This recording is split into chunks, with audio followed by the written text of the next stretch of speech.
Good morning बच्चों। Start करते हैं बेटा आज का अपना एक सेपरेट कानून जिसका नाम क्या है बच्चे?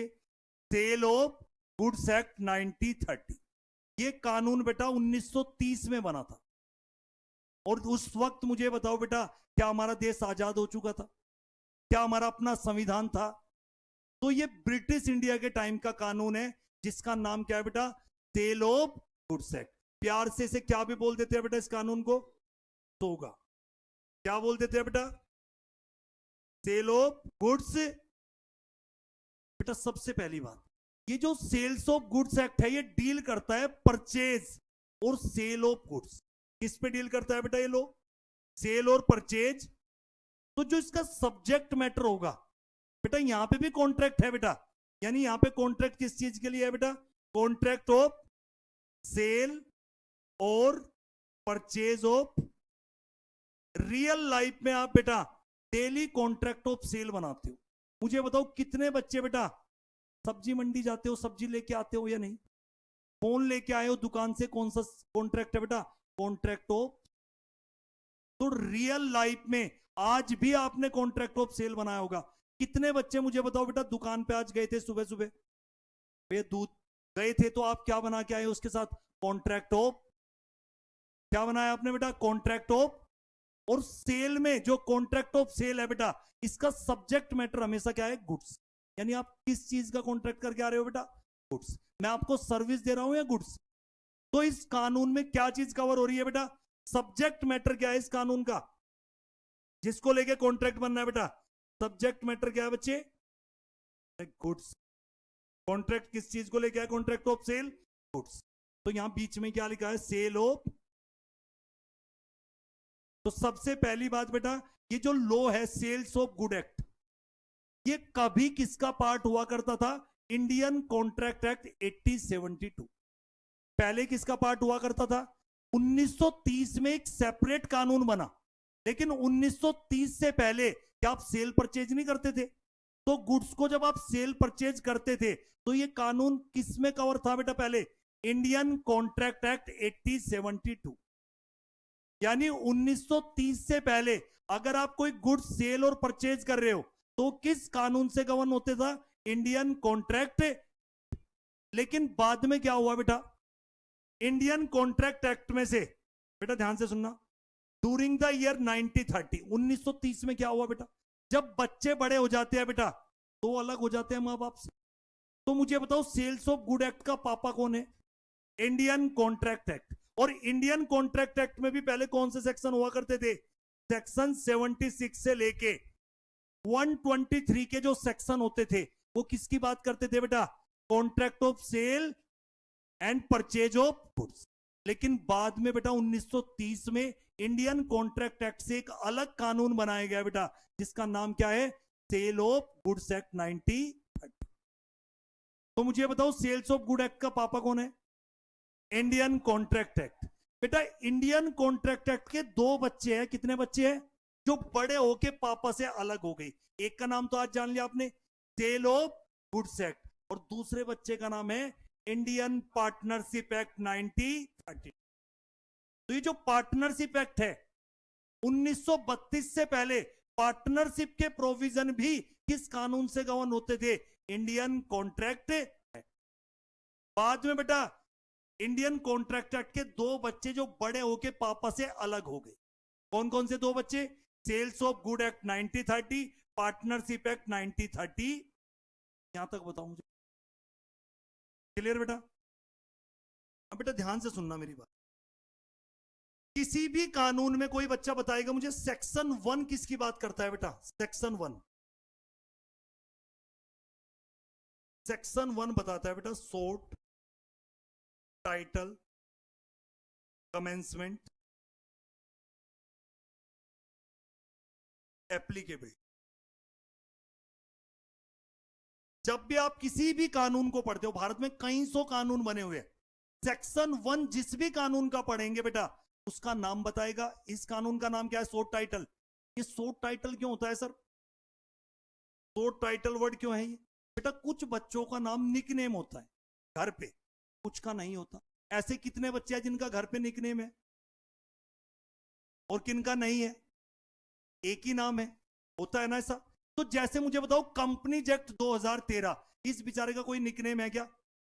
तो शो टाइटल में इसका नाम तो क्या ही लिखा रहेगा, कंपनीज एक्ट 2000। लेकिन कुछ ऐसे कानून हैं जिनके छोटे नाम भी है। सेबी एक्ट, पूरा नाम क्या है उसका? Security exchange board of India. FEMA, foreign exchange management act. RBI, reserve bank of. तो मैं क्या कहना चाहता हूं, तो ये शॉर्ट टाइटल का पर्पज क्या होता है? इसमें लिखा होता है एक्ट का नाम क्या है, कब से वो कमेंस हुआ, और उसकी एप्लीकेबिलिटी कहां पे है। सेल्स ऑफ गुड एक्ट की एप्लीकेबिलिटी होल इंडिया पे। अगर पूरे भारत में आप कहीं पे भी contract of sale and purchase का कॉन्ट्रैक्ट बनाते हो बेटा, गुड्स को सेल परचेज कर रहे हो, तो भारत में अगर आप कहीं पे भी contract of sale and purchase of goods बना रहे हो, तो कौन सा कानून लगेगा? Sales of good act. तो जल्दी से बताओ, किसी भी कानून में सेक्शन 1 से हमें क्या पता चलता है? शॉर्ट टाइटल, उसका नाम, वो कब से कमेंस हुआ, कब से इफेक्टिव हुआ, और उसकी एप्लीकेबिलिटी कहां पे है?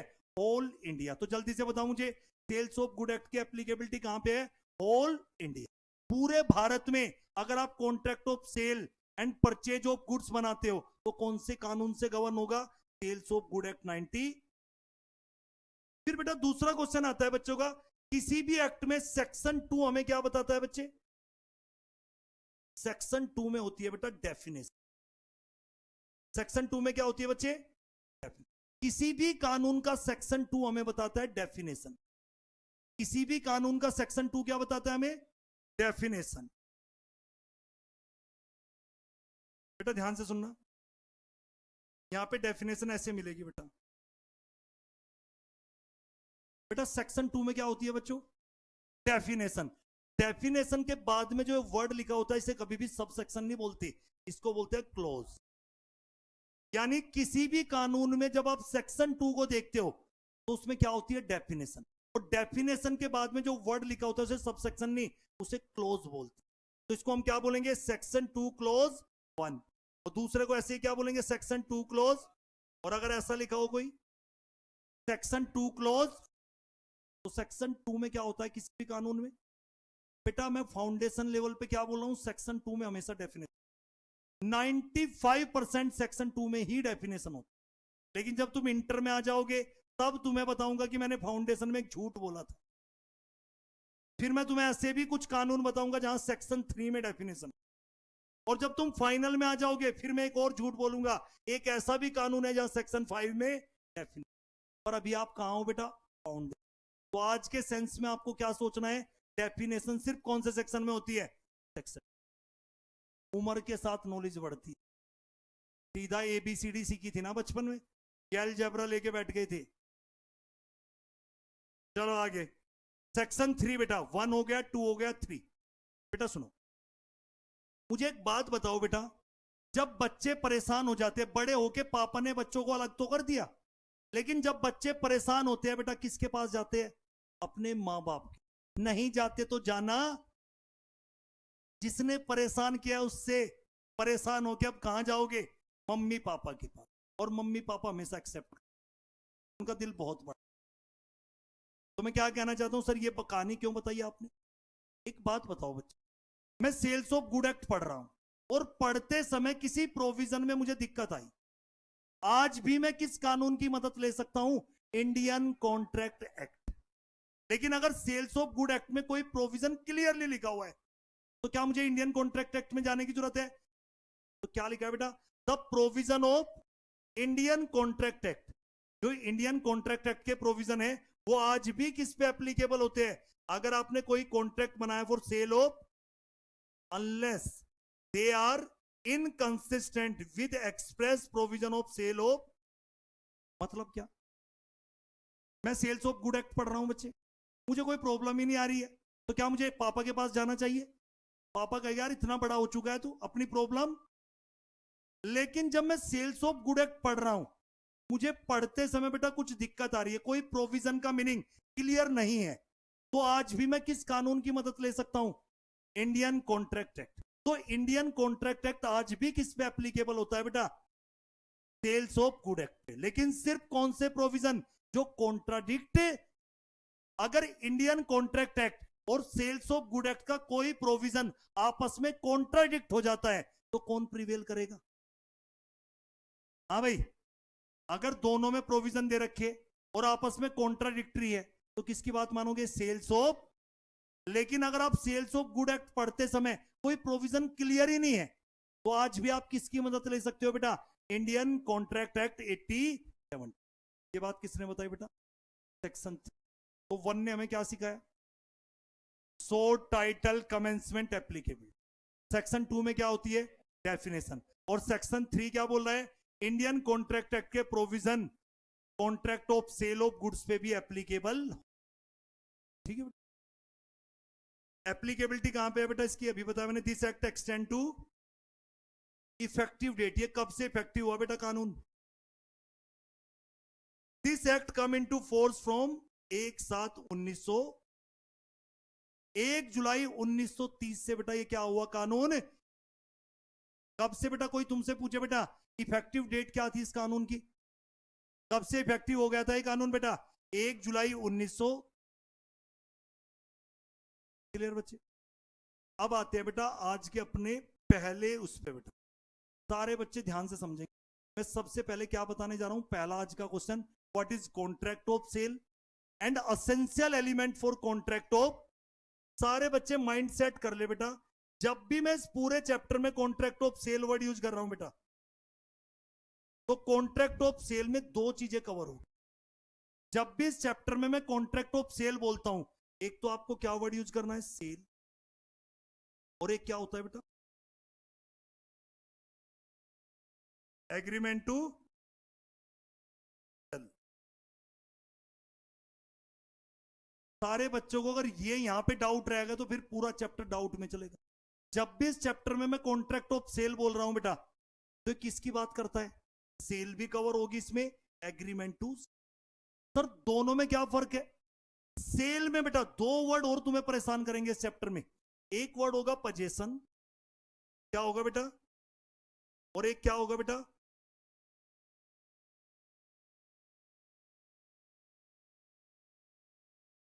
ओनरशिप। पजेशन का मतलब होता है कस्टडी। पजेशन का मतलब क्या होता है? और ओनरशिप का दूसरा नाम हम कई बार क्या भी बोल देते हैं बेटा? टाइटल। क्या भी बोल देते हैं? हाँ मैडम, ये फोन लेके जाओ, मेरा लेके जाओ। हाँ, फोन नहीं है, बस इसे समझो। मैंने बेटा ये फोन सिर्फ आपको दिया है।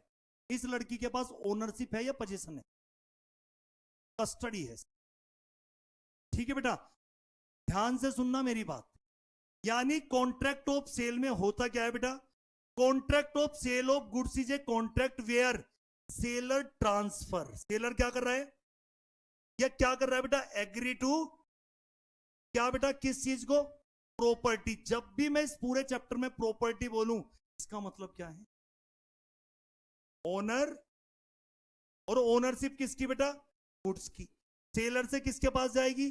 बायर के पास। फ्री में या प्राइस में? ध्यान से। कॉन्ट्रैक्ट ऑफ सेल पढ़ने से पहले 2 बातें दिमाग में बैठाओ। जब मैं कॉन्ट्रैक्ट ऑफ सेल बोल रहा हूं उसमें सेल भी कवर है, एग्रीमेंट टू। और कॉन्ट्रैक्ट ऑफ सेल में बेटा एक बात और समझनी, एक होता है पोजीशन, एक होती है ओनरशिप। यानी यहां पे क्या ट्रांसफर होगी? कॉन्ट्रैक्ट ऑफ सेल में ओनरशिप को ट्रांसफर करना है बेटा। जब भी कोई कॉन्ट्रैक्ट ऑफ सेल बनेगा, मुझे बताओ, जब कोई कॉन्ट्रैक्ट बनता है मैडम, आप बताओगे कम से कम कितनी पार्टीज होनी चाहिए कॉन्ट्रैक्ट बनाने के लिए? क्या मैं बोल सकता हूं there must be at least 2 parties? There must be at least, कौन कौन होंगे यहां पे एटलीस्ट 2 पार्टीज? सेलर और there must be at least 2 party. एक कौन होगा? सेलर। एक कौन होगा बेटा? अब मुझे बताओ, contract of sale of goods is a contract where seller. Seller क्या कर रहा है? ट्रांसफर। ध्यान से सुनना, जब ये ट्रांसफर बोल रहा हूं ना मैं, इसका मतलब है सेल। और जब मैं बोल रहा हूं एग्री टू ट्रांसफर, इसका मतलब एग्रीमेंट टू सेल। पर दोनों में क्या फर्क है? सेल में ओनरशिप इमीडिएटली ट्रांसफर। आप किसी दुकान से फोन लेके आए, आपने उसे पैसे दिए, उसने बिल दिया, मुझे बताओ पोजीशन भी आपके पास है और ओनरशिप भी आपके पास। सेल में ओनरशिप इमीडिएटली ट्रांसफर हो जाती है। एग्रीमेंट टू सेल में एग्रीमेंट तो आज कर लिया ओनरशिप कब ट्रांसफर होगी? Future date. तो पहले तो मुझे बताओ सेल और एग्रीमेंट टू सेल में क्या फर्क है? जब मैं कॉन्ट्रैक्ट ऑफ सेल बोलता हूं उसमें सेल भी कवर है, एग्रीमेंट टू, और सेल में क्या होता है बेटा? ओनरशिप इमीडिएटली ट्रांसफर हो जाती है सेलर से बायर के पास। आप किसी दुकान से फोन खरीद के लेके आए, वो सेल है या नहीं? और मुझे बताओ क्या ओनरशिप इमीडिएटली ट्रांसफर हो गई? तुमने पैसे दिए। और बेटा एक बात बताओ, मुझे सोच के बताना, सेल का केस है, ये जिज्ञासा बेटा फोन लेके आई, अब इसे घर जाके नहीं कि उसको घर जाके चला ले बेटा, अब बेटा फोन को वहीं पे बेटा स्टार्ट करने की कोशिश कर रही है, और ये नाले में बेटा ये नहीं गिरी, इसका फोन गिर, नाले में ये नहीं गिरी, इसका फोन गिर गया। मुझे आप बताओ रिस्क किसका? बायर। रिस्क किसका? याद रख लो इस चैप्टर में, जिसके पास ओनरशिप रिस्क उसका, जिसके पास ओनरशिप रिस्क, और सेल में तो ओनरशिप इमीडिएटली ट्रांसफर, तो रिस्क भी सेलर से बायर के पास इमीडिएटली ट्रांसफर हो जाए। लेकिन एग्रीमेंट टू सेल, मैंने इसके साथ एग्रीमेंट किए। क्या एग्रीमेंट किया बेटा? हमारे बागीचे में जो फल लगेंगे 3 महीने बाद तुझे सप्लाई करूंगा, पहले फल तो लगने दे। आज एग्रीमेंट कर लिया, लेकिन ओनरशिप कब ट्रांसफर होगी? फ्यूचर पोजीशन भी कब जाएंगे? तो इसमें सेल की भी बात होगी, एग्रीमेंट टू सेल में ओनरशिप इमीडिएटली ट्रांसफर हो जाती है, एग्रीमेंट टू सेल में एग्रीमेंट आज, ओनरशिप फ्यूचर। तो पढ़ो इसकी definition. Contract of sale of goods is a contract where seller transfer, transfer का मतलब क्या है यहां पे? सेल। एग्री टू, अब ये बेटा जो सेल या एग्रीमेंट टू सेल है किस चीज का है बेटा? ओनरशिप ट्रांसफर होनी है। किसकी ओनरशिप? और सेलर से किसके पास जाएगी? बायर के पास। फ्री में या प्राइस में? प्राइस का मतलब मॉनेटरी टर्म में होना चाहिए, मनी की टर्म में, बार्टर नहीं चलेगा। मैं कह रहा हूं कि मैं तुझे बेटा मैंगो सप्लाई करूंगा, कह रहा है कि हमारे अनाज वीट है बहुत सारा, वो दे दूंगा बदले में, तो इसको नहीं हम कॉन्ट्रैक्ट ऑफ सेल बोलते। कॉन्ट्रैक्ट ऑफ सेल में सेलर से बायर के पास क्या जानी जरूरी है? गुड्स की ओनरशिप। ओनरशिप चाहे इमीडिएटली चली जाए, इमीडिएटली गई तो सेल, और फ्यूचर डेट पे गई तो एग्रीमेंट टू सेल, पर ओनरशिप गुड्स की ट्रांसफर होना जरूरी।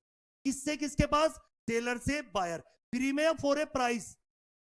प्राइस होना चाहिए, बार्टर नहीं चलेगा, बार्टर काइंड में नहीं चलेगा। हाँ, एक्सचेंज चल जाएगा। क्या चल जाएगा? तुम अपना फोन एक्सचेंज करते हो तो कुछ पैसे भी तो देते हो। 5,000 का फोन चला गया, 10,000 हमें देने, तो 10,000 में मनी तो थी ना। 100% काइंड और बार्टर की बात नहीं हो रही है, partly in money partly in kind चलेगी, क्योंकि उसमें मनी तो है, मॉनेटरी टर्म तो है। बात समझ में आई है नहीं? मेरी तरफ से बेटा डेफिनेशन कंप्लीट हुई। What is contract of sale? सारे बच्चे सेक्शन कौन सा कोट करके आएंगे कॉन्ट्रैक्ट ऑफ सेल के लिए? सेक्शन 4 क्या बोल रहा है बेटा? Contract of sale of goods is a contract whereby seller transfer और agree to transfer the property in goods to the buyer for a, जिसको और अभी क्लियर नहीं हुआ तो जब मैं एसेंशियल एलिमेंट बताऊंगा, जब भी हम एसेंशियल एलिमेंट पढ़ते हैं ना कॉन्ट्रैक्ट ऑफ सेल के, वो डेफिनेशन, तो देखना क्या क्या लिखा है बेटा। वो क्या बेटा? मैंने तभी बोला था, मैंने कहा कि 95% यहाँ पे कॉन्ट्रैक्ट ऑफ सेल के मीनिंग बता रहा है पूरा चैप्टर के प्रोविजन के साथ। डेफिनेशन यहाँ पे भी आएगी, जैसे अभी तुझे बताऊंगा बायर की डेफिनेशन कहां दे रखी है, टू क्लोज 1, सेलर कहां डिफाइन है, ये सारे वर्ड जो दे रखे हैं ना, इन सब की डेफिनेशन है सेक्शन। ये कॉन्ट्रैक्ट ऑफ सेल के प्रोविजन बताएगी क्या है, इसको अलग से कहां पे बताया गया बेटा? सेक्शन 4(1). मैंने कोई ऐसा रूल नहीं बताया कि 100%। जनरली क्या देखा गया है, मोस्टली डेफिनेशन कहां होती है बाद में, पहले ही डिस्क्लोज, मैंने 100% नहीं। समझ गया बेटा? तो सेक्शन, अब इसमें 4(1) में बहुत सारी बातें लिखी कॉन्ट्रैक्ट ऑफ सेल से रिलेटेड। अब सुनना बच्चे, कॉन्ट्रैक्ट ऑफ सेल के बहुत सारे प्रोविजन है, तो वो क्या डेफिनेशन में लिखता हूं, तो सेक्शन 4(1) भी पढ़ाऊंगा, 4(2) भी बताऊंगा, 4(3) भी बताऊंगा, 4(4) भी बताऊंगा, 4(5) भी। तो ये सारे कॉन्ट्रैक्ट ऑफ सेल के क्या है सेक्शन 4 में? प्रोविजन। डेफिनेशन आज भी कहां पे है? सेक्शन, ये जो कॉन्ट्रैक्ट ऑफ सेल में तू वर्ड पढ़ रहा है ना बेटा, गुड्स, गुड्स डिफाइन है 2 क्लोज 7, अभी पढ़ाऊंगा। बायर कहां डिफाइन है? 2 क्लोज 1। सेलर कहां डिफाइन है? 2 clause provision of contract of sale is defined section 4। हाँ बच्चे, following are the essential element of valid contract of sale. बेटा कुछ असेंशियल एलिमेंट किसी भी वैलिड कॉन्ट्रैक्ट ऑफ सेल के लिए, बेटा कोई बच्चा बताएगा कॉन्ट्रैक्ट ऑफ सेल किसी भी असेंशियल एलिमेंट, कौन कौन से essential element valid contract of sale में मौजूद होने चाहिए। बेटा ये 7 पॉइंट सारे बच्चों को याद करके, there must be at least, there must be at least, there must be at least 2 party. कौन कौन सी बेटा, सेलर एंड, ठीक ना बेटा। मॉड्यूल में बायर डिफाइन है 2 क्लोज 1, सेलर वाकई 2 क्लोज 13 में ही डिफाइन है या नहीं है बेटा। अब यहां पे एक डेफिनेशन भी साथ के साथ पढ़ा देता हूं। बायर का मतलब पता है कि क्या है बेटा, बायर मींस हु बाई और एग्री टू बाई।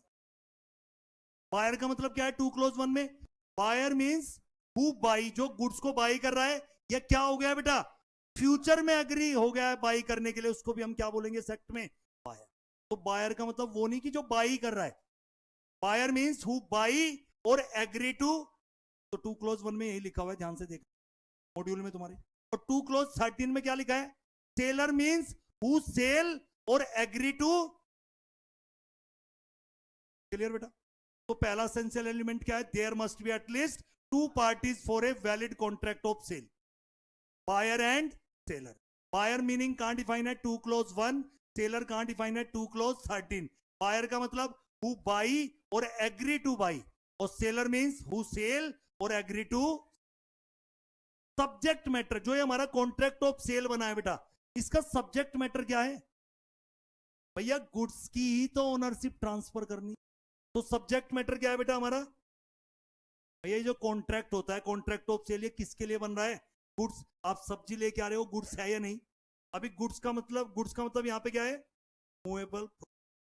तो subject matter of contract of sale is, तो सब्जेक्ट मैटर क्या होगा कॉन्ट्रैक्ट ऑफ सेल का, गुड्स। और गुड्स कहां डिफाइन है बेटा, ये भी नोट डाउन कर ले, 2 क्लोज अभी पढ़ेंगे, बहुत इंपॉर्टेंट हो जाती है गुड्स की, क्योंकि चैप्टर कानून का नाम ही क्या है, सेल ऑफ।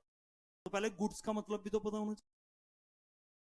थर्ड क्या है बेटा, ट्रांसफर ऑफ प्रॉपर्टी।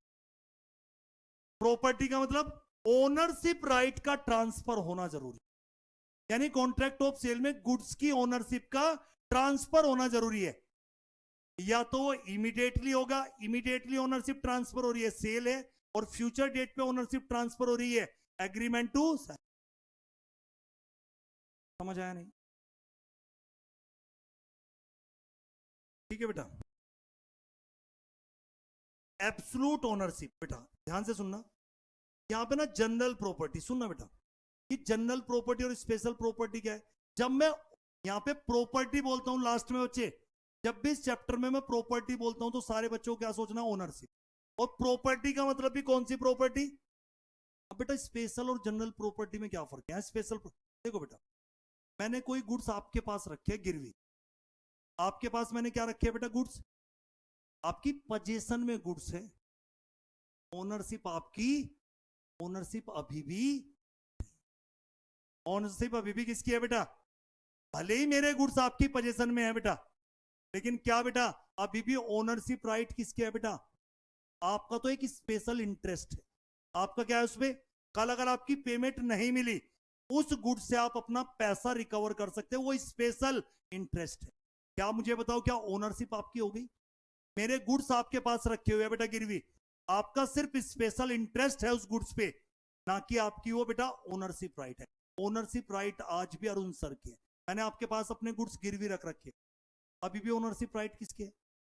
तो यहाँ पे जनरल प्रॉपर्टी की बात हो रही है, ना कि स्पेशल प्रॉपर्टी। स्पेशल प्रॉपर्टी का मतलब मैंने किसी के पोजीशन में गुड्स रख रखे हैं, जिस बंदे की पोजीशन में वो गुड्स है उसके पास ओनरशिप राइट है।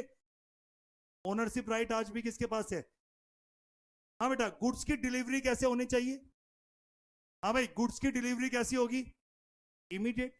पेड डिलीवरी क्या कर दो, इमीडिएट डिलीवरी कर दो और इमीडिएट पेमेंट आ गई, ऐसा भी तो होता है।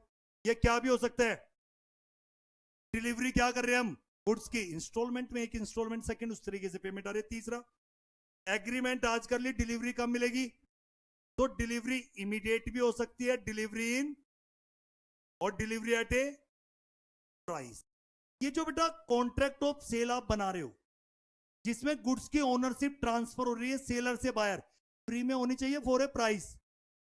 It means money consideration for sale of, तो मनी कंसीडरेशन का होना जरूरी है। इसमें क्या नहीं लेना है आपको?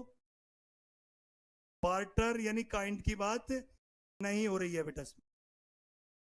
लेकिन क्या हो सकता है बेटा?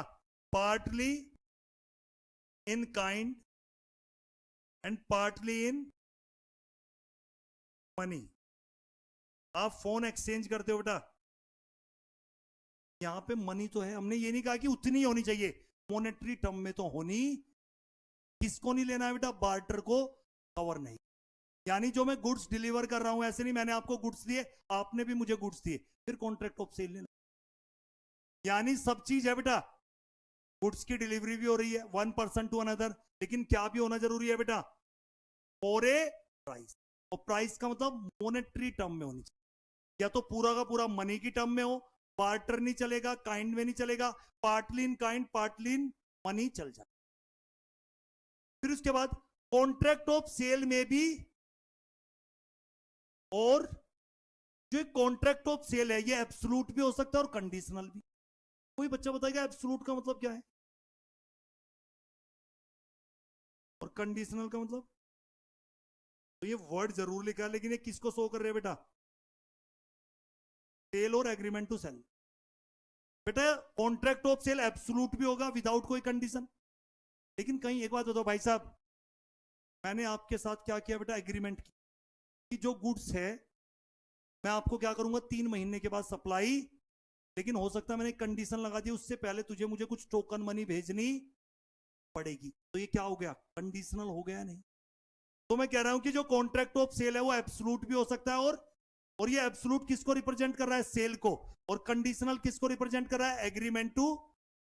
और एक बात बताओ बेटा, ये जो हमारा कॉन्ट्रैक्ट ऑफ सेल है ये भी तो एक कॉन्ट्रैक्ट है या नहीं? और हमने अभी इंडियन कॉन्ट्रैक्ट एक्ट पढ़ा है बेटा, इंडियन कॉन्ट्रैक्ट एक्ट में कुछ असेंशियल एलिमेंट का होना जरूरी है। तो contract of sale is also contract. तो वो जो essential element Indian contract act में प्रेजेंट होने चाहिए, वो सारे असेंशियल एलिमेंट कहां पे भी प्रेजेंट होने चाहिए? Contract of sale. जैसे 2 पार्टीज, एक पार्टी ऑफर देगी, दूसरी पार्टी क्या देगी? एक्सेप्टेंस। फिर बेटा lawful consideration, party to be competent, lawful object, free consent. तो जो एक नॉर्मल कॉन्ट्रैक्ट के अंदर कुछ असेंशियल एलिमेंट होते हैं बेटा, जब हम एक नॉर्मल कॉन्ट्रैक्ट बनाते हैं ना, उसमें कुछ असेंशियल एलिमेंट प्रेजेंट होते हैं। तो contract of sale is also a contract, ये भी तो एक कॉन्ट्रैक्ट ही है। तो कॉन्ट्रैक्ट ऑफ सेल में भी वो सारे असेंशियल एलिमेंट जो आपने नॉर्मल कॉन्ट्रैक्ट में पढ़े हैं वो यहां पे भी प्रेजेंट होने। पहला क्वेश्चन कंप्लीट। बात समझ में आई या नहीं?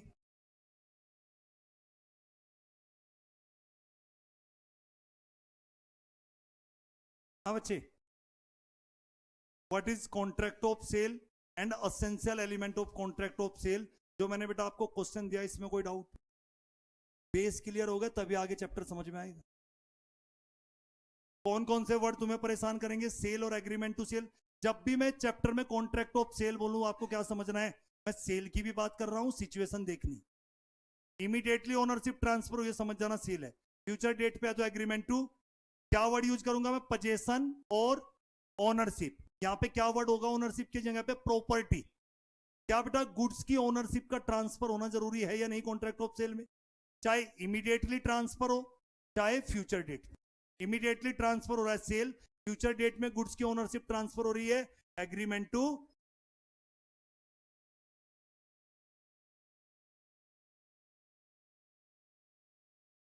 बेटा इस पूरे चैप्टर में प्रॉपर्टी का मतलब है ओनरशिप। मैंने तुझे ये दिया है तो इसकी ओनरशिप भी दे रहा हूं। ओनरशिप का मतलब इसके कागज वागज तुझे मिल गई। 4 दिन के लिए तेरे पास मेरा ये फोन रखा हुआ है, तो सिर्फ तेरे पास पोजीशन है ओनरशिप में। जबकि कॉन्ट्रैक्ट ऑफ सेल में क्या ट्रांसफर होना जरूरी है? चाहे वो अभी कर दो चाहे बाद में होगी, वो दोनों में से चलेगी, पर गुड्स की ओनरशिप ट्रांसफर होना जरूरी है। तो कह रहा है कि ये जो ट्रांसफर ऑफ प्रॉपर्टी है इसका मतलब है ओनरशिप राइट, यानी ओनरशिप राइट का ट्रांसफर होना जरूरी है। मूवेबल प्रॉपर्टी कौन सा? अरे मैं कह रहा हूं गुड्स का मतलब मूवेबल, जो मूवेबल हो। सब्जी लेके आता है दुकान से लेके आता है, इमूवेबल लेके आता है क्या? दुकान ही उठा के ले जाता है क्या? पूरी कैसी बात कर रहा है? कह रहा गुड्स का मतलब मूवेबल, जो मूवेबल है। आगे गुड्स की डेफिनेशन में आएगा, वो तो मैंने लिख दिया। गुड्स का मतलब मूवेबल प्रॉपर्टी होनी चाहिए। इमूवेबल प्रॉपर्टी पे तोगा नहीं लगता, टोपा लगता है। रहे हो? अगर ट्रांसफर इमूवेबल प्रॉपर्टी है तो टोपा लगेगा। देखो हंस दिए तुम तो। Transfer of property act, transfer of property act, अरे बता दो रहा हूं, ट्रांसफर ऑफ प्रॉपर्टी एक्ट। तुझे क्या लग रहा है? मतलब जब मैंने सोगा बोला तो हंसी नहीं आई, टोपा पे क्यों आई? ट्रांसफर ऑफ, अगर इमूवेबल प्रॉपर्टी ट्रांसफर होगी तो फिर वहां सोगा नहीं लगता, वहां क्या लगता है? टोपा। Transfer of property act. समझ आया? हाँ भाई साहब, क्लियर है या नहीं? या मैडम ही क्लियर करेगी तेरे डाउट? मैडम के पास होता ना बेटा, पास नहीं होता तू। वो पेज जो मैं बना रहा हूं ना सांचा, उसके दम पे तू 10 मास्टर की वीडियो देख सकता है अब। इसलिए तुझे कुछ समझ में आ जाता है। अगर तेरा बेस ही खराब होता ना तब तुझे पता चलता। एक ठीक है बेटा, वो जो चीज मैंने बता रखी फिर उसे दोबारा सुन लेता है। ठीक है बेटा, बस इतना बेनिफिट हो जाता है। और बेस ही क्लियर नहीं होगा ना, किसी का समझ नहीं आएगा। ठीक है बेटा, बेस क्लियर था बेटा तेरा? चीजें कुछ ना कुछ ऐड ऑन हो रही है जिससे, जिसको बेस की क्लैरिटी नहीं है उसे कहीं से समझ नहीं आया। जिसको बेस क्लियर हो गया उसे फिर कोई दिक्कत नहीं। फिर वो बेटा जब मैंने बेस क्लियर कर दिया, वो कहीं भी पढ़ेगा तो उसे कोई दिक्कत ही नहीं होगी। पर जब बेस ही क्लियर नहीं है फिर तो या तो जीरो से पढ़ो किसी और से। समझ आया बेटा? समझ आया नहीं बेटा? जनरल प्रॉपर्टी बेटा, यानी जब भी मैं यहां पे बोलूंगा प्रॉपर्टी मींस जनरल प्रॉपर्टी, ना कि स्पेशल प्रॉपर्टी। स्पेशल प्रॉपर्टी का भी एग्जांपल दिया। मेरी प्रॉपर्टी तेरे पास रखे हुए गुड्स, लेकिन तेरे पोजेशन में है, तेरे पास उसका ओनरशिप राइट है, उसकी बात नहीं हो रही है। जनरल प्रॉपर्टी जहां पे ओनरशिप राइट ट्रांसफर हुए। जब मैंने तेरी पोजेशन में गुड्स रखे, क्या मैंने तुझे ओनरशिप राइट दिए? सिर्फ तेरे पास पोजेशन है, सेफ्टी पर्पज के लिए। कल अगर मैं पैसा ना दूं तो उससे रिकवर, लेकिन तेरे पास ओनरशिप राइट तो नहीं है। अब देखो बेटा, शिव की वजह से तुम्हें एक कानून और भी पता चला। उसने मूवेबल बोला, हमने इमूवेबल भी सिखा दिया। अब अगर इमूवेबल प्रॉपर्टी अपना घर ट्रांसफर करोगे, उसके लिए ट्रांसफर ऑफ प्रॉपर्टी एक्ट हो। क्लियर? अब आ जाओ बेटा डिफरेंस पे। सेल और, ऐसा लगा दिया क्या? Sale and agreement to sale. हाँ बेटा जल्दी से बताओ। ये भी मॉड्यूल में बेटा एक क्वेश्चन है, आपसे पूछ सकता है बेटा। ध्यान से सुनना। अभी हमने ऊपर एक वर्ड पढ़ा था बेटा, मैंने किसकी डेफिनेशन पढ़ाई अभी? Contract of. और मैंने बताया था कॉन्ट्रैक्ट ऑफ सेल में सेल भी कवर होती है और एग्रीमेंट टू। तो क्या ना दोनों का डिफरेंस भी देख ले। पेपर में दूसरा क्वेश्चन क्या आ सकता है? Difference between sale and agreement to. बताना मुझे। सेल के अंदर बेटा जो प्रॉपर्टी है, प्रॉपर्टी का मतलब यहां पे ownership. Ownership in the goods pass to the buyer immediate, यानी सेल में ओनरशिप इमीडिएटली ट्रांसफर हो जाती है सेलर से बायर के पास फॉर ए प्राइस। इधर बेटा एग्रीमेंट टू सेल में property in goods pass to the buyer on future date और ऑन फुलफिलमेंट ऑफ, यानी एग्रीमेंट टू सेल में ओनरशिप अभी ट्रांसफर होगी फ्यूचर डेट पे, फ्यूचर डेट पे और ऑन फुलफिलमेंट ऑफ सम। अभी तो मैंने बोला था एग्रीमेंट टू सेल क्या होता है, एब्सोल्यूट या कंडीशनल? बोला नहीं था?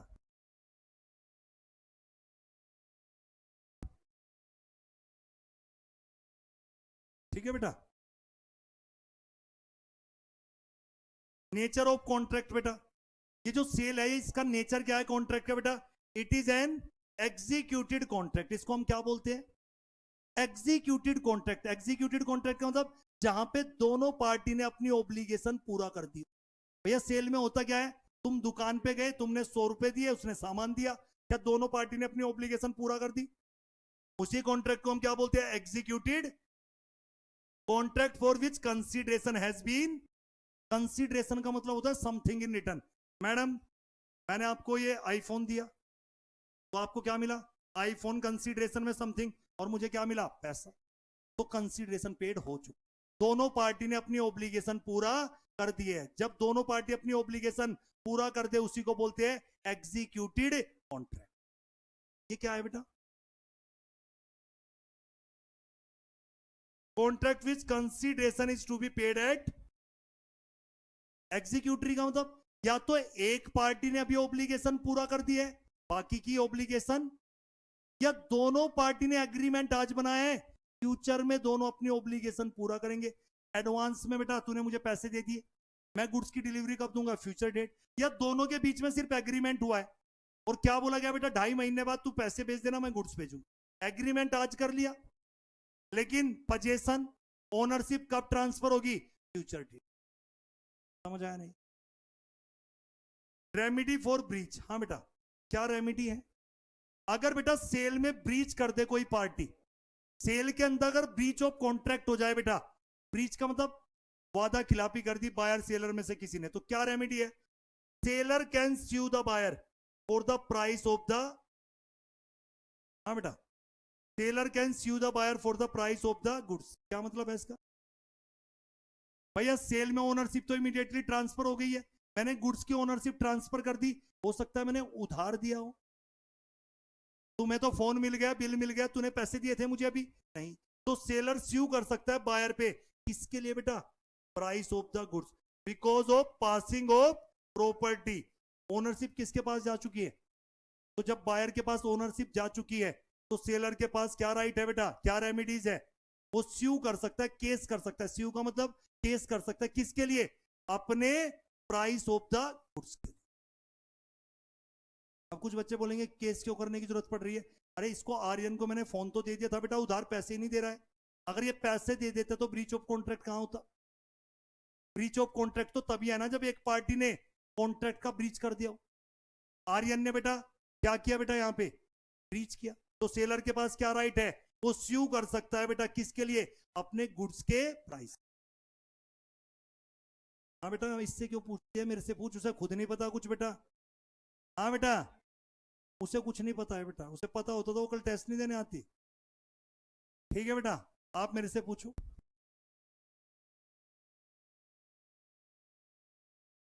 क्या क्या?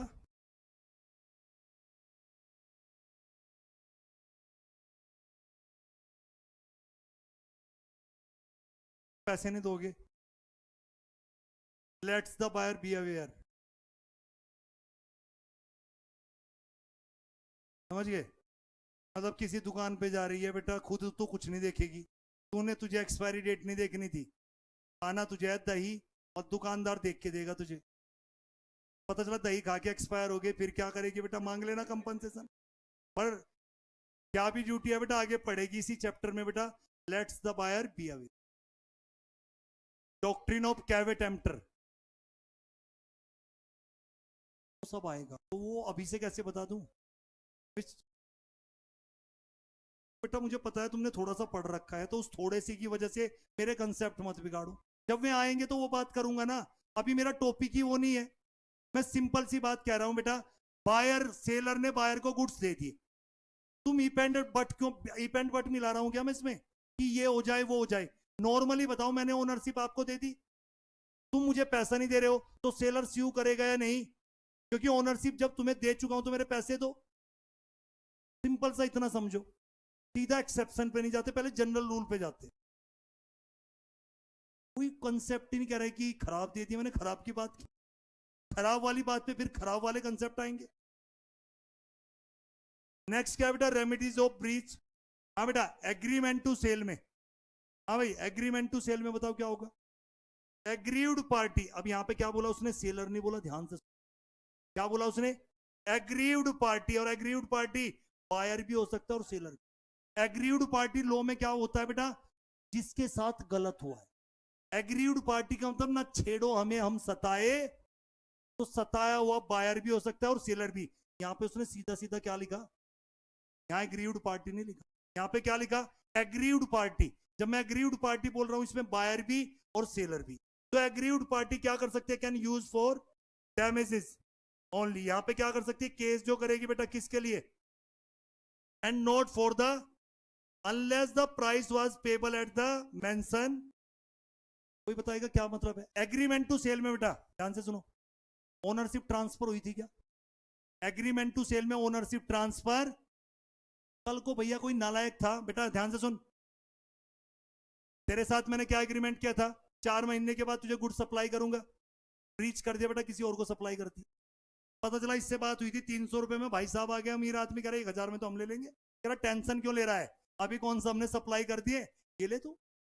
अब ये क्या कर सकता है मुझसे, गुड्स तो मांग ही नहीं सकता क्योंकि तेरे पास कौन सा ओनरशिप ट्रांसफर हो चुकी थी। हाँ, जो तुझे मैंने ब्रीच ऑफ कॉन्ट्रैक्ट किया, कल बताया नहीं था, उसके लिए आप मुझसे क्या मांग सकते हो, डैमेजेस मांग, कंपनसेशन मांग सकते हो जो मुझे नुकसान है, लेकिन ओनरशिप तो ट्रांसफर अभी, और जब ओनरशिप ट्रांसफर नहीं हुई तो रिस्क भी ट्रांसफर। तो बेटा एक बात बताओ, हाँ बच्चे, बेटा वो तुम अपना कंपनसेशन जो मांगोगे वो कोर्ट में जाता है मैटर, वो क्लास टीचर का, तो कुछ भी उसमें जो कंपनसेशन मांगना है उसमें लिखना बेटा, वो मेरा पार्ट थोड़ा है कि तुम क्या कंपनसेशन मांगोगे, मैं क्लास में वो थोड़ा, बेटा तुम तो सोचते हो कि लो पढ़ रहे हो, इसे कोर्ट बना दूं मैं, कोर्ट बना दूं तो फिर मोर भी बनाऊंगा बेटा, कंटेम्प्ट ऑफ कोर्ट भी लगाऊंगा, कोर्ट में बेटा बदतमीजी नहीं चलती, अगर कोई बदतमीजी से बोल रहा है, हंस रहा है और जज को गुस्सा आ जाए तो कंटेम्प्ट ऑफ कोर्ट में 7 दिन के लिए जेल भी भेज देता है, तो इसे कोर्ट ना ही बनाए तो अच्छा है बेटा तुम्हारे लिए, ठीक है बेटा। अब ये बच्चा कह रहा है कि मेरे से कि डैमेजेज में क्या मांगेगा, भैया तुम कुछ भी मांगो, कल मैंने बताया तो बेटा स्पेशल डैमेजेस मांग ले, कल पढ़ाया तो ऑर्डिनरी डैमेजेस, कौन से डैमेजेस है। अब बेटा एक बात बताओ, भारत में तो हजारों लाखों करोड़ों केस हो रहे हैं, जो हम क्लास में पढ़ते हैं और कोर्ट में दो अलग चीज होती है, कोर्ट में बेटा सिर्फ डैमेजेस मांग रहा था बेटा, एक दिन 4 गुंडे भेज दिए इसके घर पे बेटा, केस अपना वापस ले लिया, प्रैक्टिकली तो ऐसा भी होता है, प्रैक्टिकली सीखना है तुम्हें, गवाह मारे भी जाते हैं, ठीक है बेटा, गवाह अपनी बातों से बदल भी जाते हैं, गवाह बेटा गवाही देने आ रहा था बेटा, आ ही नहीं पाया, समझ आया, तो प्रैक्टिकली मत सोचो क्या होता है, प्रैक्टिकली तो बेटा तुम्हें ही तो लगता है कि सलमान खान ने गाड़ी किसी के सोते हुए लोगों के ऊपर चलाई थी, तुमने देखा, और तुम्हें लगता है, तुम्हारे लगने से थोड़ा बेटा कोर्ट फांसी की सजा दे देगा, एविडेंस, और एविडेंस कोई है ही नहीं, जो थे उन्हें पैसे दे दिए, एक आध था भी तो उस दिन पता बाद में क्या कह रहा है, उस दिन शायद चश्मा नहीं पहना था, अब बाद में वो ये डिफेंस, बेटा सबूतों के अभाव से भी लोग छूट जाते, मैंने मर्डर किया, खुलेआम किया, कोई मेरे खिलाफ गवाही नहीं दे रहा बेटा, लेकिन घातक मूवी देखना बेटा, उसमें ऐसे ही मारता था वो विलन बेटा, पूरा गांव ही डरा हुआ है मेरे खिलाफ, कोई बोलता ही नहीं है, तो सजा कैसे होगी, केस तो बनना चाहिए ना, पहले केस जाए तो सही कोर्ट में, कोई जा ही नहीं रहा है बेटा। चलो बेटा प्रैक्टिकल बातें ना ही करे तो अच्छा, चलो बेटा नेक्स्ट क्या है बेटा, लाइबिलिटी ऑफ पार्टीज, बेटा जो भी सब्सिक्वेंट लॉस और डिस्ट्रक्शन ऑफ गुड्स होगा बेटा, वो लाइबिलिटी किसकी है, क्यों है भाई, बायर की सेल में, क्योंकि ओनरशिप जिसके पास रिस्क उसका, सेल में ओनरशिप इमीडिएटली ट्रांसफर हो जाती है सेलर से बायर के पास, तो ओनरशिप किसके पास, बायर, तो रिस्क भी किसका। अब बेटा एक बात बताओ, फोन ले गए बेटा, ठीक है बेटा, वो क्या मैंने बताया था कहीं गिर गया बेटा, तो नुकसान किसका होगा, बायर का, कह रहा है कि जो भी सब्सिक्वेंट लॉस और डिस्ट्रक्शन ऑफ गुड्स होगा उस पर लाइबिलिटी किसकी रहेगी,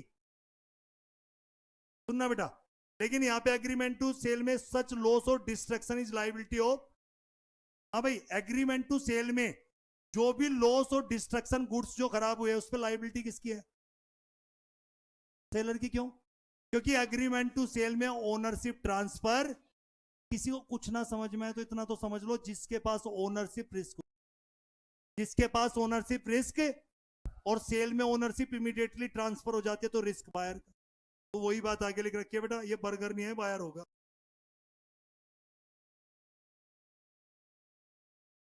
हाँ बेटा रिस्क ऑफ लॉस किसका होगा बच्चे, हाँ भाई रिस्क ऑफ लॉस हमेशा सेल में किसका होता है, बायर का, क्योंकि रिस्क हमेशा किसके साथ अटैच होता है, ओनरशिप, और सेल में ओनरशिप इमीडिएटली ट्रांसफर, और यहां पे रिस्क ऑफ लॉस हमेशा किसका होगा? ये देखना बेटा, नेचर ऑफ राइट्स है कुछ यहां, क्रिएट जस्ट इन रैम, यहां पे हाईलाइट करो बेटा, जस्ट इन पर्सन। इसका मतलब होता है बेटा राइट अगेंस्ट होल वर्ल्ड। बेटा कौन सा अधिकार है? नेचर ऑफ राइट्स बेटा, ये लैटिन वर्ड है बेटा। जस्ट इन रैम का मतलब क्या होता है? Right against whole world. बेटा एक बात बता, मैंने बेटा स्कूटी आपको सेल कर, ओनरशिप ट्रांसफर हो गई बायर के पास। मुझे बताओ, तुम स्कूटी अपनी खड़ी करके यहाँ पे आते हो या पढ़ने नहीं? क्यों आ जाते हो? क्योंकि तुम्हें ओनरशिप राइट है, तुम्हारे पास, तुम्हारे नाम पे ही है बेटा, रजिस्ट्री है, सड़क पे खड़ी करके आ जाते हो ना।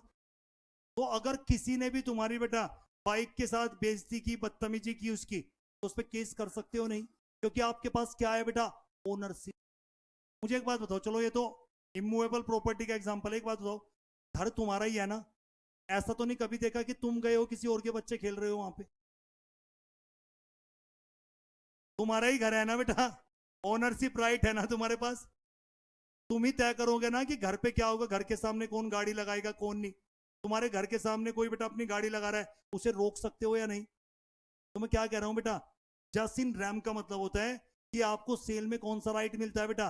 जस्ट इन रैम का मतलब राइट अगेंस्ट ऑल। अरे भैया मैं मालिक हूं, कोई भी अगर मुझे परेशान करेगा मैं उसके खिलाफ केस कर दूं, वो प्रॉपर्टी मेरी। और यहां क्या है? जस्ट इन पर्सोनम का मतलब सिर्फ किसके अगेंस्ट? पर्सोनम का मतलब right against person, right against, तो right against a particular party to the. अब बेटा एक बात बताऊं, मैंने एग्रीमेंट टू सेल किया, एग्रीमेंट टू सेल में ओनरशिप इमीडिएटली ट्रांसफर होती है फ्यूचर डेट में। तो बेटा अगर मैंने किसी और को गुड्स दे दिया, उसको तो कुछ नहीं कर सकता है, ये किसके खिलाफ एक्शन ले सकता है? सिर्फ मेरे के। तो बेटा जो एग्रीमेंट टू सेल है, यहां पे राइट किसके अगेंस्ट है बेटा? Particular person, particular party to the contract. जबकि सेल में क्या होता है बेटा? जब सेल में ओनरशिप राइट मेरे पास आ गए, भैया वो मेरी है, अब कोई भी मुझे उससे डिस्टर्ब करेगा, उसे एंजॉय करने से, मैं सारी दुनिया के खिलाफ केस कर सकता हूं, क्योंकि वो मेरा। क्या कहना चाहता हूं मैं बेटा? सेल में ओनरशिप ट्रांसफर हो जाती है। कौन सा नेचर ऑफ राइट्स है बेटा? जस्ट इन रैम का मतलब right against whole world. Whole world का मतलब वो समझ ला, मतलब किसी भी पर्सन के अगेंस्ट में एक्शन ले सकता, क्योंकि उस पर मेरा ओनरशिप का अधिकार। लेकिन एग्रीमेंट टू सेल में ओनरशिप आपके पास नहीं गई थी अभी। अगर मैंने कॉन्ट्रैक्ट ब्रीच भी कर दिया तो सिर्फ उस पर्टिकुलर पर्सन के खिलाफ आप एक्शन हाँ भाई, मैंने उस बेचारे को बताया ही नहीं था, तेरे से बात कर रखी थी 3 महीने में, इसे बेचारे को ये बात ही नहीं पता है, मैंने इसको गुड्स दे दिया, इसके पास तो ओनरशिप चली गई ना। बेटा तू मुझे कह सकता है डैमेजेस, उसका पता चला उसको पकड़ के पीट दिया इसने, कह रहा मेरे से बात हुई थी, भैया तू कौन, मैं तो जानता ही नहीं। तो यहाँ पे राइट अगेंस्ट क्या है बेटा? Particular person, right against party to the contract. जबकि सेल के अंदर मेरे पास ओनरशिप राइट है, तो क्या वर्ड यूज किया मैंने? जस्ट इन रैम का मतलब राइट अगेंस्ट होल वर्ल्ड, और यहाँ पे जस्ट इन पर्सोनम का मतलब right against a particular party to the. हाँ बेटा मुझे एक बात बताओ बेटा, सेल में क्या सेलर बेटा उसको रीसेल कर सकता है गुड्स को? बेटा एक बात समझो, मैंने आर्यन को बाइक के ओनरशिप डॉक्यूमेंट दे दी, बाइक के जो डॉक्यूमेंट है उसके नाम पे करा के इसको दे दिए। अभी पोजीशन किसके पास है? मेरे पास, बाइक तो मेरे पास ही, समझना मेरी बात। और मैंने ओनरशिप किसको ट्रांसफर कर दी? आर्यन को। अब मुझे बताओ क्या सेलर उन गुड्स को रीसेल कर? भैया मैं ऑलरेडी किसको बेच चुका हूं, ओनरशिप राइट तो आर्यन के पास जा चुके, तो मुझे बताओ सेलर क्या रीसेल कर सकता है क्या? मैंने सेल नहीं बोला, ध्यान से सुनो वर्ड क्या लिखा हुआ है, री। ऑलरेडी सेल तो हो चुकी, तो seller can not resell the. और यहां पे बेटा seller may sell the good since ownership is with the.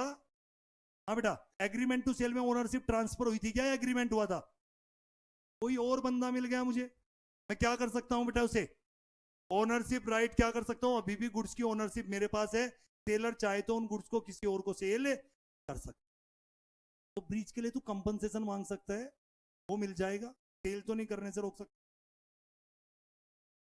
300 रुपए में कह रहा है बेटा, अगला 3000 में बात कर रहा है, देखा जाएगा breach of contract.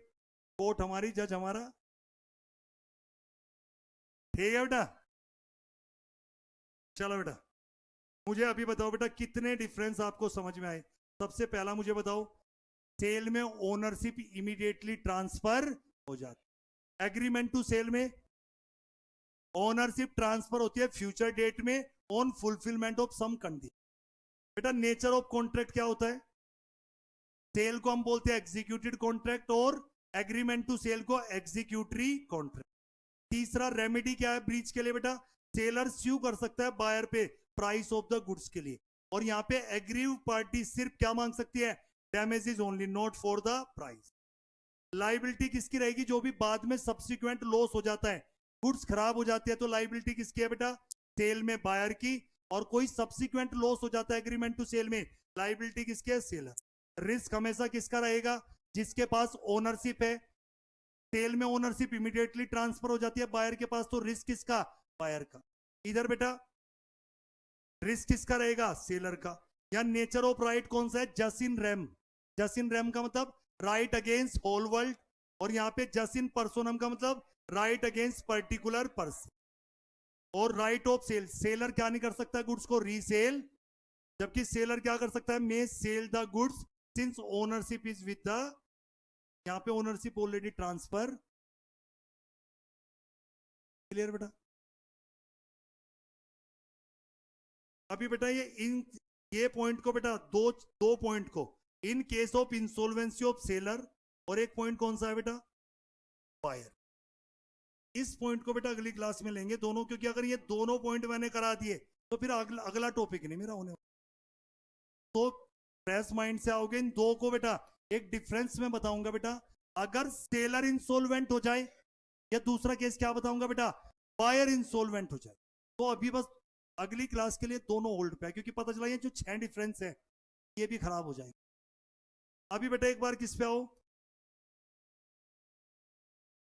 Goods, last topic आज का। मुझे बताओ गुड्स की इंपॉर्टेंस क्या है कॉन्ट्रैक्ट ऑफ सेल में? Subject matter of contract of sale is goods. जो हमारा सब्जेक्ट मैटर है जिसके लिए हमने कॉन्ट्रैक्ट ऑफ सेल बनाया है, subject matter of contract of sale, subject matter of contract of sale is, subject matter क्या है बेटा कॉन्ट्रैक्ट ऑफ सेल का? गुड्स। और गुड्स कहां डिफाइन है? Two clause. तो डेफिनेशन मोस्ट इंपोर्टेंट है आगे के चैप्टर। गुड्स को 3 पार्ट में डिवाइड करो। गुड्स को कितने पार्ट में डिवाइड करो? एक लिखो मींस, फिर लिखना एक्सक्लूड, और फिर बेटा इंक्लूड। अगर ऐसे लिख के आओगे तो सही डेफिनेशन आएगी आपको समझ। Goods means every kind of, हाँ भाई सिर्फ ये था वो वर्ड गुड्स के आगे। Goods means every kind of movable property, यानी गुड्स का मतलब यहां पे क्या है? इमूवेबल प्रॉपर्टी नहीं है। Goods means every kind of, तो मींस में क्या याद करना है? Goods means every kind of other than. इस अदर देन का मतलब क्या है? एक्सक्लूड। इसको क्या बोल रहे हैं हम? तो ये गुड्स है या नहीं है? नहीं। अदर देन यानी एक्सक्लूड है बेटा। अदर देन का मतलब एक्शनेबल क्लेम एंड, दो चीजों को गुड्स नहीं माना जाता। अब ये एक्शनेबल क्लेम क्या होता है बेटा? एक्शनेबल क्लेम का मतलब होता है एक क्लेम, एक claim which is enforceable by court.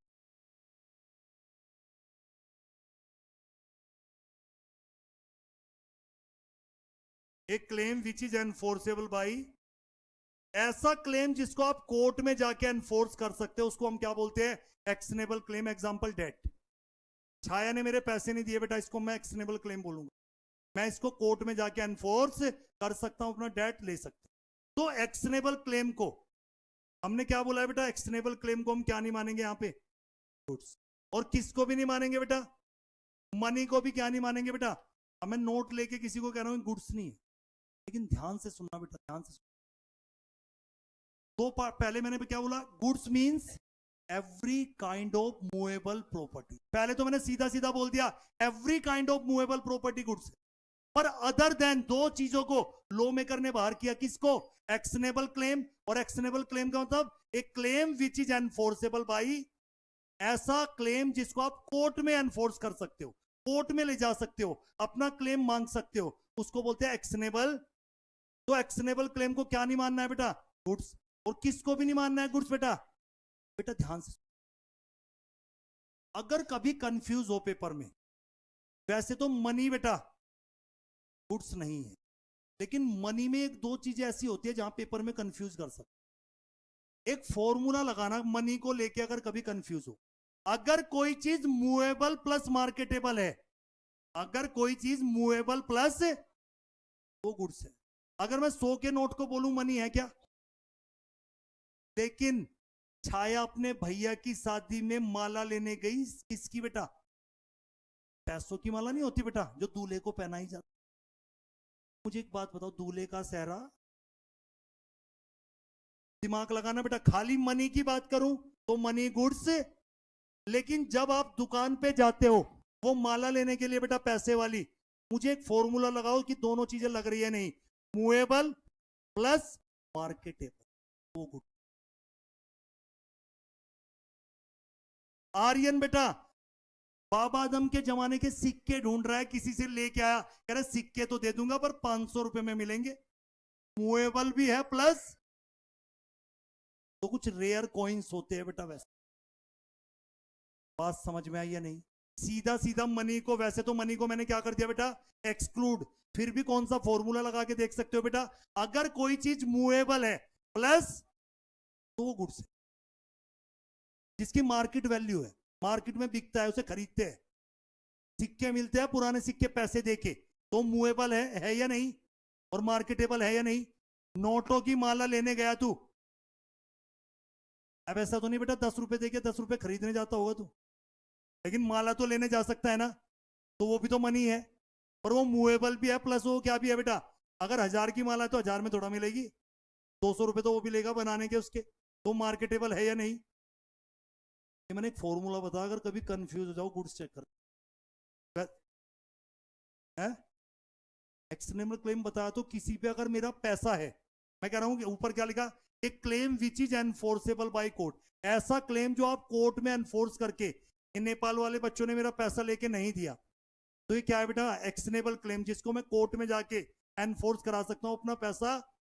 इनको हम क्या नहीं बोलेंगे, इसको गुड्स मत बोल देना, लॉ मेकर ने से अपनी तरफ से बता दिया एक्शनेबल क्लेम को क्या नहीं बोलेंगे हम? गुड्स। अगर ये कहता गुड्स है तो तेरा कंफ्यूजन भी होता, अब तुझे अजीब लग रहा है ना, तो इसीलिए तो इसे बाहर कर दिया, इसे क्या कर दिया? एक्सक्लूड, इसे गुड्स। अब आ जाते हैं इंक्लूड।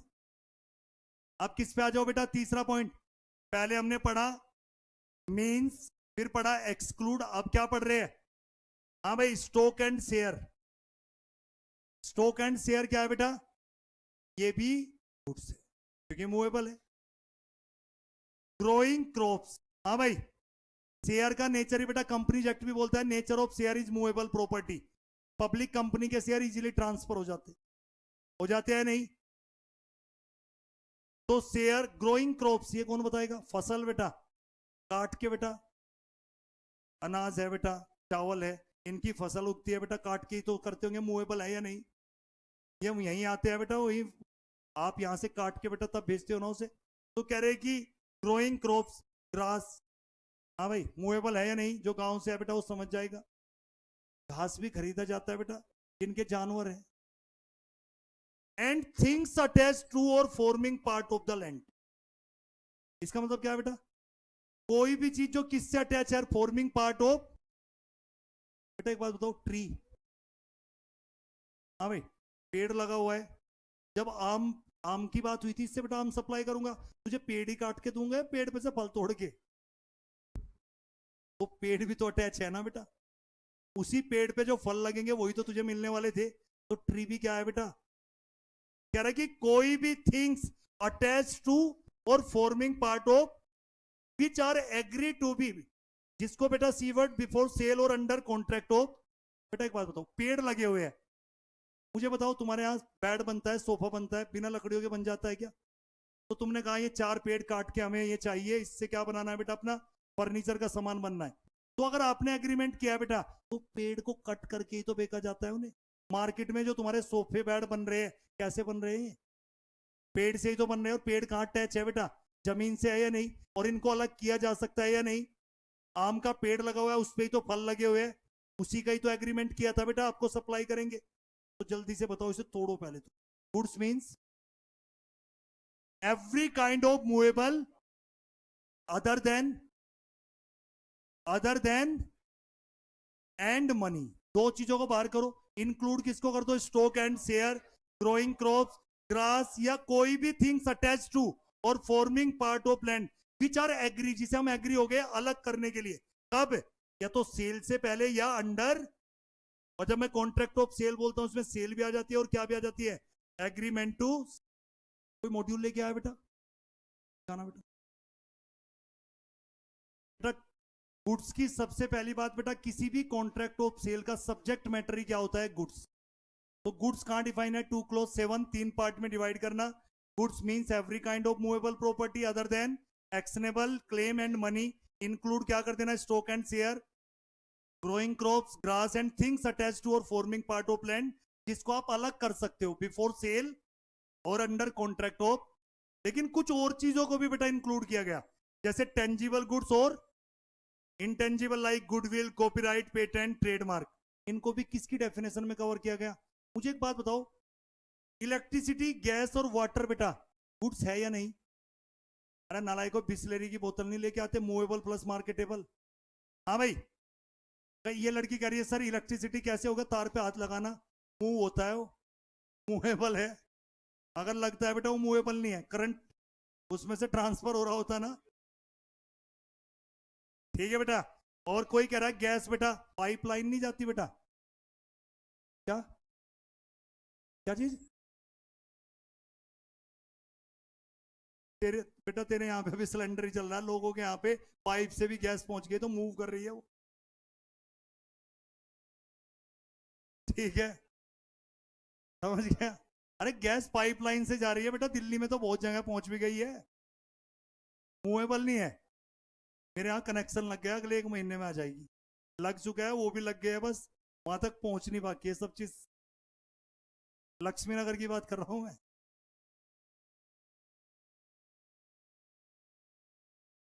रजिस्ट्रेशन पैसे वैसे वो लेके जा चुके हैं, वो जो उनका वो भी होता है पाइप वाइप, वो भी लगा दिए, बस वो मूवेबल होना बाकी है।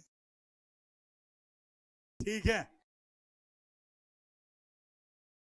हाँ, उसका जितना आप यूज करोगे उसके हिसाब से। चलो बेटा, सुनो भाई, सुनो सुनो बेटा, सुनो ध्यान से सुनो बेटा। इसी डेफिनेशन को सिंपल, मूवेबल प्रॉपर्टी, एक्सक्लूड याद रख लेना, इंक्लूड बेटा। अब आते हैं बेटा क्लासिफिकेशन ऑफ।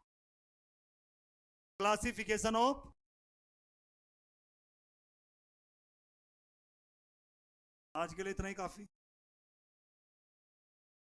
आप तो कल भी पूछूंगा, आप कल भी यही कहोगे।